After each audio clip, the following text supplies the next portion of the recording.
So then he notices that wealth basically is just a compensation for the social life that's lacking among capitalists, but that the lower classes do have, at least the working classes. Now, when Marx says proletariat, he doesn't just mean anyone who's poor or destitute. He means people who are doing this precise kind of labor, which is bringing them into cooperation and socialization with each other and is producing commodities. So wealth is this compensation for the social life that you have to give up if you want to be a capitalist. Or at least you have to give that up in your economic life, which, as Marx noticed, for rich and poor under capitalism, economic life generally is the basis of our social activity, of most of our activity, most of our thoughts, most of our feelings. But again, if you just stop there, there's many other people that say that. There's many other people that say, we turn to drugs or to shopping when we feel lonely. So Marx is not saying that much new there. But again, he goes further and he looks at the basis of production and he says,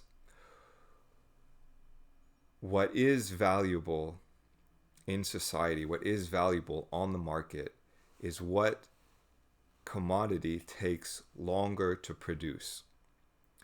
So he invented this term called socially necessary labor time, which is the average amount of time in society that it takes to make, say, a coat. So let's say the average time to make a coat is 10 hours. And let's say the value is $1 per hour. That coat is going to be worth $10. But now let's say a new technology is introduced or a new method is introduced that makes the labor time to produce that same coat only 5 hours. Now its value is only $5. So he came up with this thing called the labor theory of value, which basically says that when a commodity is taken to the market, its value is determined by how much socially necessary labor time it took to make that commodity.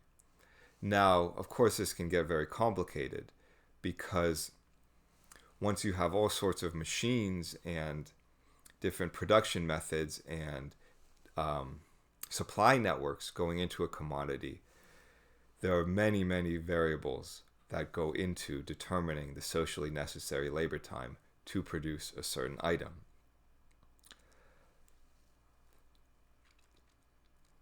So Marx tries to show how wealth being a compensation for social life can be quantifiable by looking at the socially necessary labor time. But even that is not quite the most radical breakthrough, because he goes even a step further and he says there's this thing called surplus value.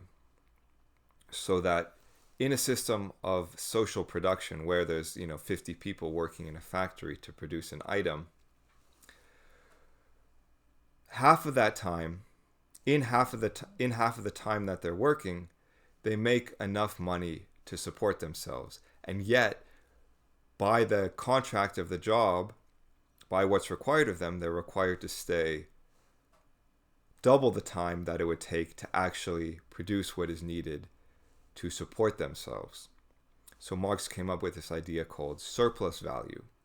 So surplus value is the value produced by the surplus time more than the socially necessary labor time needed to keep workers alive. So there's a certain level that worker has to make in order to be able to pay for the things that he needs to survive.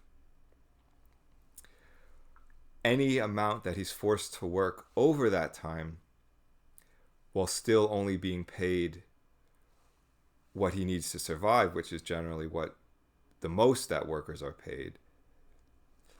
Any amount of time he's forced to work over what he needs to actually survive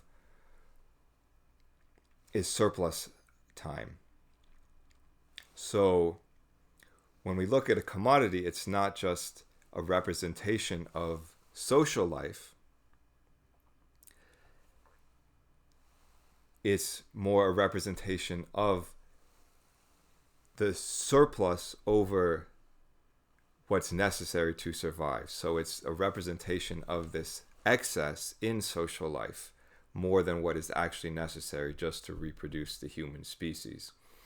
So we started with wealth is a compensation for lack of social life. Then we moved to wealth is a stand-in for this social life that exists in production. Now we have commodities actually are a stand-in not for the social life as a whole, but specifically for the part of that social production that is greater than the amount strictly necessary for material survival. So this is why Marx says the commodity is full of theological niceties and metaphysical subtleties, because it's this representation of what in human life is more than natural necessity.